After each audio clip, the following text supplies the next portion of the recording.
Assalamualaikum warahmatullahi wabarakatuh. Selamat siang. Perkenalkan, nama saya Taufik Akil Fadli dengan NIM F1E1226167. Di sini saya akan menjelaskan tentang sistem operasi. Apa itu sistem operasi? Sistem operasi, manajemen proses, penjadwalan CPU, deadlock, dan manajemen memori utama. Baiklah, pertama-tama sistem operasi. Apa itu sistem operasi?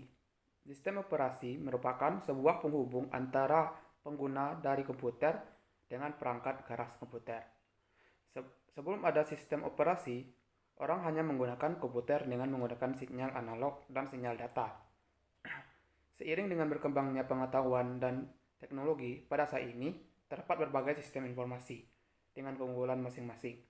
Untuk lebih memahami sistem operasi, maka sebaiknya perlu diketahui terlebih dahulu beberapa konsep dasar mengenai sistem operasi itu sendiri. Selanjutnya, definisi sistem operasi. Sistem komputer pada dasarnya terdiri dari 4 komponen utama, yaitu perangkat keras, program aplikasi, sistem operasi, dan para pengguna. Sistem operasi berfungsi untuk mengatur dan mengawasi penggunaan perangkat keras oleh berbagai program aplikasi serta para pengguna. Sistem operasi berfungsi ibarat pemerintah dalam suatu negara, dalam arti membuat kondisi komputer agar dapat menjalankan program secara benar untuk menghindari konflik yang terjadi pada saat pengguna menggunakan sumber daya yang sama. Sistem operasi yang mengatur pengguna yang dapat Sistem operasi yang mengatur pengguna mana yang dapat mengakses suatu sumber daya. Sistem operasi juga sering disebut resource allocator. Satu lagi, fungsi penting sistem operasi adalah sebagai program pengendali yang bertujuan untuk menghindari kekeliruan atau error dan dari penggunaan komputer yang tidak perlu. Tujuan mempelajari sistem operasi. Mempelajari sistem informasi, tujuan mempelajari sistem operasi. Mempelajari sistem operasi bertujuan agar nantinya mengenal dan mampu merancang sendiri serta dapat memodifikasi sistem operasi yang telah ada sesuai dengan kebutuhan kita. Juga agar memilih alternatif sistem operasi, memaksimalkan penggunaan sistem operasi, sehingga konsep dan teknik sistem operasi dapat diterapkan pada aplikasi-aplikasi lain. Sejarah sistem operasi.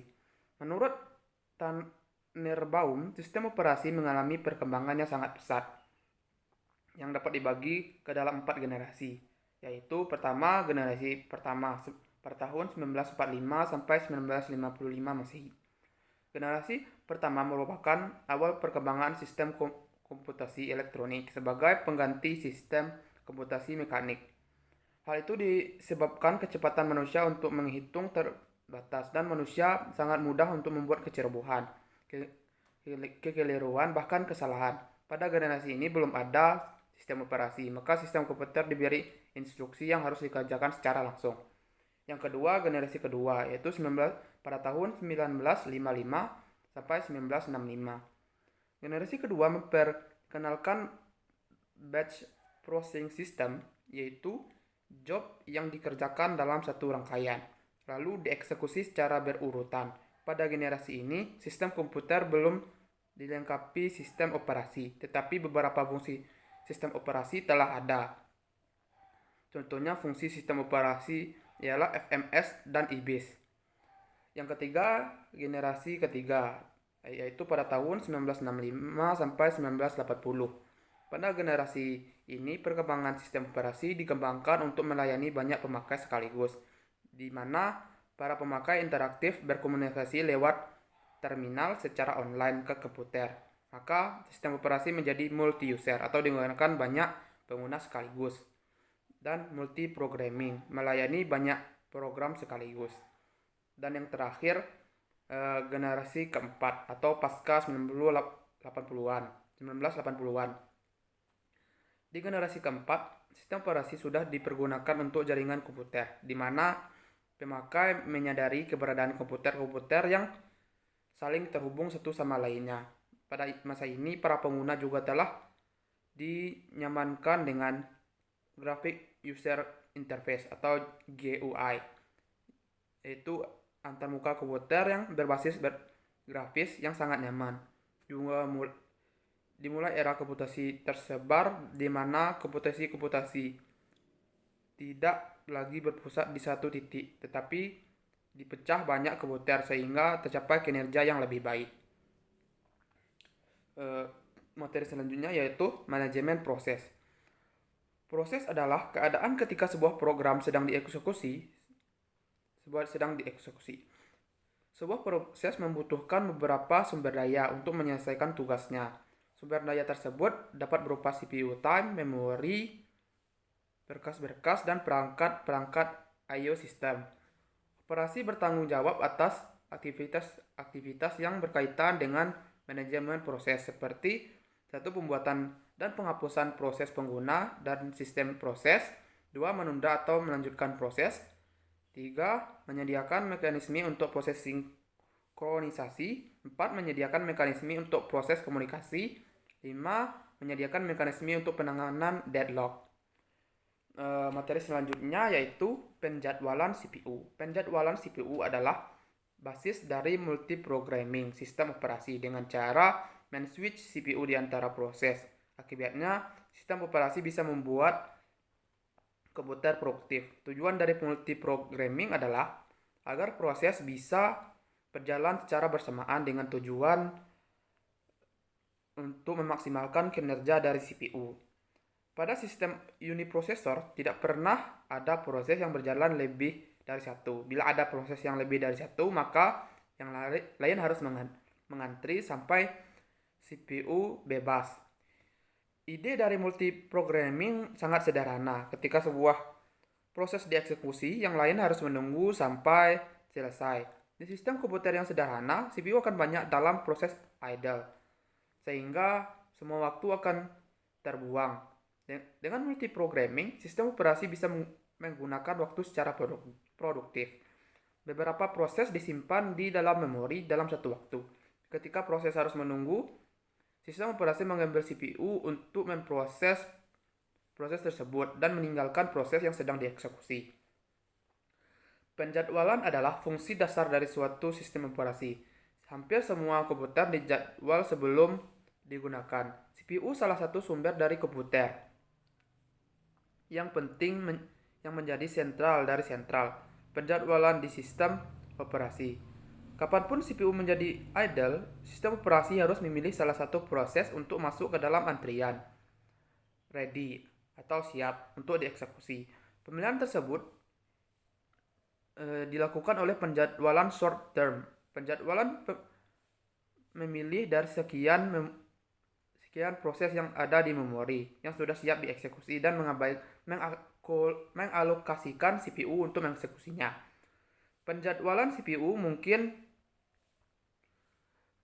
akan dijalankan ketika terjadi proses, yaitu 1, berubah dari running ke waiting state. 2, berubah dari running ke ready state. 3, berubah dari waiting ke ready state. 4, terminate. Materi selanjutnya yaitu deadlock. Misalkan pada suatu komputer terdapat 2 buah program, sebuah tape drive dan sebuah printer. Program A mengontrol tape drive, sementara program B mengontrol printer. Setelah beberapa saat, program A meminta printer, tapi printer masih digunakan. Berikutnya, B meminta tape drive, sedangkan A masih mengontrol tape drive. Dan 2 program tersebut memegang kontrol terhadap sumber daya yang dibutuhkan oleh program yang lain. Tidak ada yang dapat melanjutkan proses masing-masing sampai program yang lain memberikan sumber dayanya. Tetapi tidak ada yang mengalah. Kondisi inilah yang disebut deadlock, atau pada beberapa buku sering disebut deadly embrace. Definisi deadlock. Deadlock yang mungkin dapat terjadi pada suatu proses disebabkan proses itu menunggu suatu kejadian tertentu yang tidak akan pernah terjadi. 2 atau lebih proses dikatakan berada dalam kondisi deadlock bila setiap proses yang ada menunggu suatu kejadian yang hanya dapat dilakukan oleh proses lain dalam himpunan tersebut. Contoh berikut ini terjadi pada sebuah persimpangan jalan. Beberapa hal yang dapat membuat deadlock pada suatu persimpangan yaitu: Pertama, terdapat satu jalur pada jalan. 2. Mobil digambarkan sebagai proses yang sedang menuju sumber daya. 3. Untuk mengatasinya beberapa mobil harus rem. 4. Sangat memungkinkan untuk terjadinya starvation atau kondisi proses tak akan mendapatkan sumber daya. Strategi dalam menghadapi deadlock. Strategi untuk menghadapi deadlock dapat dibagi menjadi 3 pendekatan, yaitu 1. Mengabaikan adanya deadlock. 2. Memastikan bahwa deadlock tidak akan pernah ada, baik dengan metode pencegahan, dengan mencegah 4 kondisi deadlock agar tidak akan pernah terjadi. Metode menghindari deadlock yaitu mengizinkan 4 kondisi deadlock, tetapi menghentikan setiap proses yang kemungkinan mencapai deadlock. 3. Membiarkan deadlock untuk terjadi. Dan materi yang terakhir yaitu manajemen memori utama. Memori utama atau lebih dikenal sebagai memori atau sebuah array yang besar dari word atau byte yang ukurannya mencapai ratusan, ribuan, atau bahkan jutaan. Setiap word atau byte mempunyai alamat tersendiri. Memori utama berfungsi sebagai tempat penyimpanan yang akses datanya digunakan oleh CPU atau perangkat I/O. Memori utama termasuk tempat penyimpanan data yang sementara atau volatil. Artinya data dapat hilang begitu sistem dimatikan. Sistem operasi bertanggung jawab atas aktivitas yang berkaitan dengan manajemen memori seperti 1. Menjaga track dan memori yang sedang digunakan dan siapa yang menggunakannya. 2. Memilih program yang akan di-load di memori. Yang ketiga, mengalokasikan dan dialokasikan ruang memori sesuai kebutuhan. Oke, baiklah, mungkin itu saja yang dapat saya sampaikan. Saya tutup dengan Assalamualaikum warahmatullahi wabarakatuh.